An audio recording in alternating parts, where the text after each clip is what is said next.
विद्यार्थी मित्रों, आज आपणे unit 2 read 2 poem shaper shaped कॉम्प्रिहेन्शनना क्वेश्चन आंसर्स तैयार करीशुं। एना माटे मैं तमने विडियो लिंक मोकलेली छे। ए लिंकनी मददथी तमारे आ पोयम समझवानी रहेशे अने त्यारबाद अंग्रेजी पीडीएफ फाइल पेज नंबर 87 पर 87 नंबरना पेज पर तमने शेपर शेप्ड काव्य कॉम्प्रिहेन्शन माटे आपेलू छे। In days gone by I used to be a potter who would feel his fingers mould the yielding clay to patterns on his wheels. But now, through wisdom lately won, that pride has died away. I have ceased to be the potter and have learned to be the clay. પહેલાંના સમયમાં કવિ વાત કરે છે। આ કાવ્યના કવિ જે છે, કવિનું નામ છે હરીન્દ્રનાથ ચટ્ટોપાધ્યાય। તમારા પુસ્તકમાં કવિનું નામ આપેલું છે। પહેલા સ્ટાન્ઝામાં કવિ વાત કરે છે કે તે પહેલાં કુંભાર હતા। તો વોટ વોઝ ધ પોએટ? ભૂતકાળમાં કવિ શું હતા? તો પહેલી line in days gone by આઈની જગ્યાએ આપણે લખીશું the poet use to be a potter. કવિ પહેલાં કુંભાર હતા। In days gone by the poet use to be a potter. Potter એટલે કુંભાર। Second question, what was the potter proud of? કુંભારને કઈ બાબતનો ગર્વ હતો? तो जवाब बनसे तमारो the potter was proud of his fingers mould the yielding clay to patterns on his wheels. कुंभार ने अलग अलग माटीना घड़ा बनावानो अने व्हील्स एटले के चाक उपर अलग अलग पैटर्न्स तैयार करवानो गर्व हतो। The potter was proud of his fingers mould the yielding clay to patterns on his wheels. त्रीजो प्रश्न, what is the potter's realisation after wisdom? विवेक ज्ञान आव्या बाद कुंभार ने कई बाबतनु भान थयुं? That pride has died away.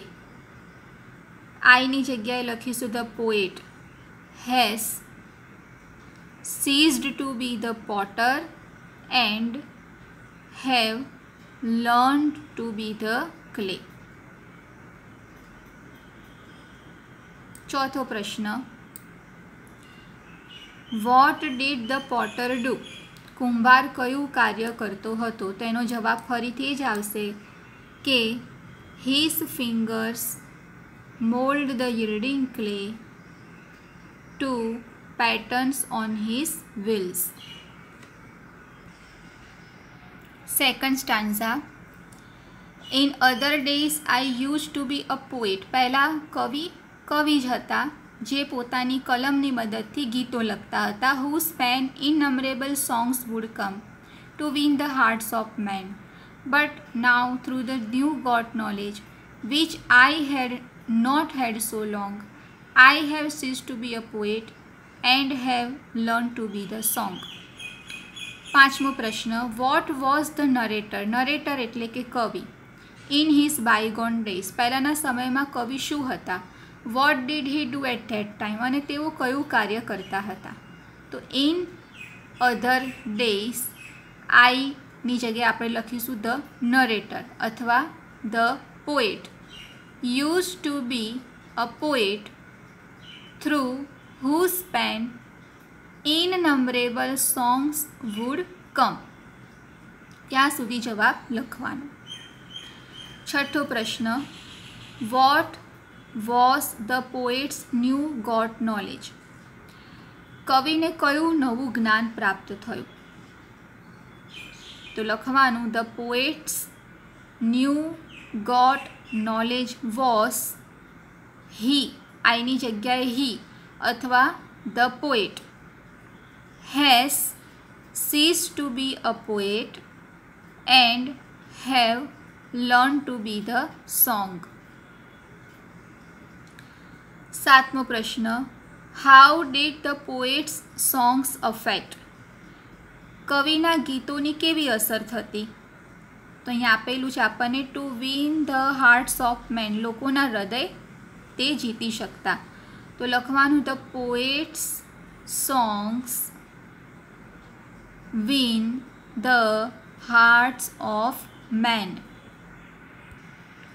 Next લઈએ stanza, I was a fashioner of swords in days that now are gone, which on 100 battlefields glittered and gleamed and shone. But now that I am brimming with the silence of the Lord, I have ceased to be a sword maker and have learned to be the sword. What was the poet? કવિ શું હતા? The poet was a fashioner of swords. The poet was a fashioner of swords.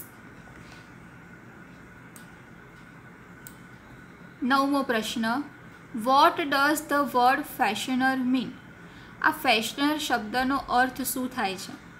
તો fashioner શબ્દનો અર્થ થાય છે shaper. તમારા પાઠ્યપુસ્તકમાં ગ્લોસરીમાં fashioner શબ્દનો સમાનાર્થી શબ્દ અંગ્રેજીમાં આપેલો છે shaper.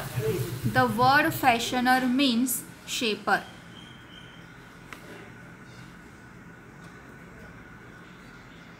Next stanza, In bygone times, I used to be a dreamer who would hurl on every side on insolence of emerald and pearl.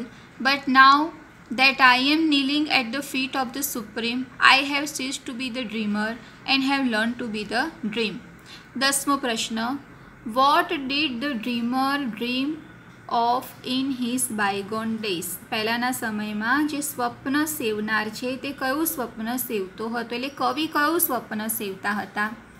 તો in bygone times the poet, જ્યાં I આવે ત્યાં તમારે લખવાનું the poet, use to be a dreamer who would hurl on every side on insolence of emerald and Perl.